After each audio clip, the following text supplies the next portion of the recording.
मेरा नाम अमर दत्ता है और मैंने इस रमज़ान में इस्लाम कबूल किया है।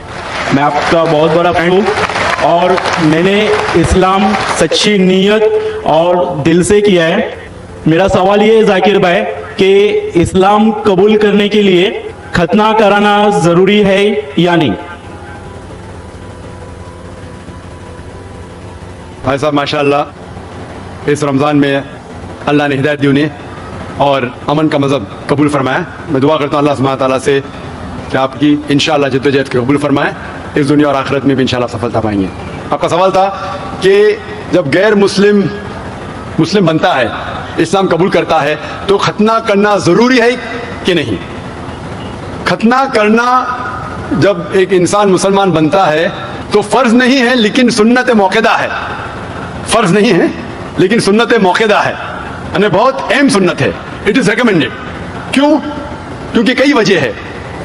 आप शायद जानते हैं कि साइंस तरक्की करने के बाद साइंस आज ये कहती है कि जब एक बच्चा पैदा होता है, पैदा होने के बाद अगर उसकी खतना होती है तो उसे बहुत कम चांसेस है carcinoma of the penis, cancer of the penis होने के बहुत कम चांसेस है। इसी तरीके से कई बीमारियां हैं जो खतना करने के वजह से ये बीमारी उस लड़के को, उस आदमी को हो नहीं सकती।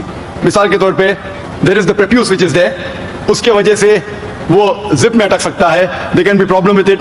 फर्दरमोर आज की रिसर्च ये भी कहती है कि जो शख्स खतना कर चुका है उसको एड्स के चांसेस और कम हैं। ऐसे कई रिसर्चेस है। आप अगर मेरा कैसेट सुनेंगे साइंस के बारे में, इसमें और डिटेल से कहा हूं कि क्यों खतना करने को कहा गया इस्लाम में। तो मोहम्मद सल्लल्लाहु अलैहि वसल्लम की सुन्नत है, खतना करना चाहिए, बहुत अहम सुन्नत है, करे तो बहुत अच्छा है, लेकिन इस्लाम में फर्ज नहीं है। Hope that answers the question.